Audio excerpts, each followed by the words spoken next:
Angkatan bersenjata Rusia menyerang markas besar Angkatan bersenjata Ukraina di kawasan Kulikovo Pol Square di pusat kota Odessa.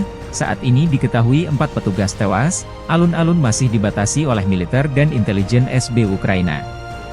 Markas Komando Operasional Kelompok Selatan Angkatan bersenjata Ukraina diserang oleh penerbangan operasional dan taktis, pasukan rudal, dan artileri, kata Kementerian Pertahanan Rusia dalam sebuah pernyataan resmi 2 Mei 2024. Moskow tidak memberikan rincian lebih lanjut mengenai serangan terhadap markas besar di pelabuhan Odessa namun mengatakan bahwa pasukan Rusia memperkuat pertahanan mereka di seluruh garis depan. Di media sosial, beredar rekaman video dan foto ledakan besar dan cahaya terang di Odessa. Sumber rudal Rusia dilaporkan diluncurkan dari Crimea.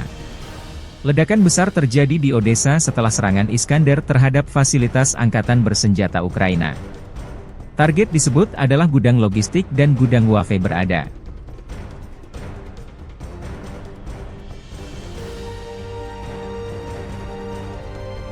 Download Tribun X sekarang, menghadirkan lokal menjadi Indonesia.